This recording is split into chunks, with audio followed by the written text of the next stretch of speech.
એક અરજી અને ટ્રેલર પર મોટી બચત. આજની સૌથી ઉપયોગી ખેડૂત માહિતી. નમસ્કાર મિત્રો, આજે ખેડૂતો માટે ખૂબ જ ઉપયોગી માહિતી લઈને આવ્યા છીએ.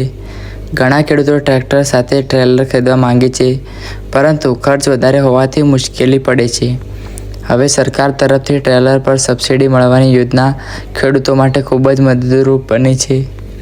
ગુજરાતમાં આઈ ખેડૂત પોર્ટલ દ્વારા કૃષિ સાધન સહાય હેઠળ ટ્રેલર માટે સહાય આપવામાં આવે છે. આ યોજના હેઠળ ખેડૂતોને ટ્રેલરની ખરીદી પર આશરે 25% સુધી સહાય મળે છે. કેટલાક કેસમાં સહાયની રકમ વધુ પણ હોઈ શકે છે, જે યોજના અને કેટેગરી પ્રમાણે નક્કી થાય છે. આ યોજના માટે ખેડૂત પાસે આધાર કાર્ડ, જમીનનો દાખલો, બેંક પાસબુક અને મોબાઈલ નંબર હોવો જરૂરી છે. અરજી સંપૂર્ણપણે ઓનલાઈન થાય છે.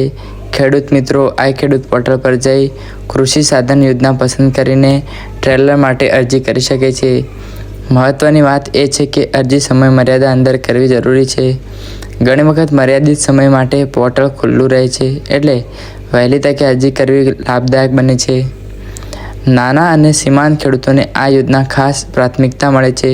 જો તમે ખેતીમાં માલ સામાન, પાક અથવા ખાતર લઈ જવા માટે ટ્રેલર ખરીદવા માંગો છો, તો આ યોજના ખૂબ ઉપયોગી સાબિત થઈ શકે છે. વિડીયો ગમ્યો હોય તો ચેનલ સબસ્ક્રાઈબ કરો, કારણ કે આવી નવી સહાય યોજના અને ખેડૂતો માટેની દરેક મહત્વની માહિતી અહીં રોજ મળે છે.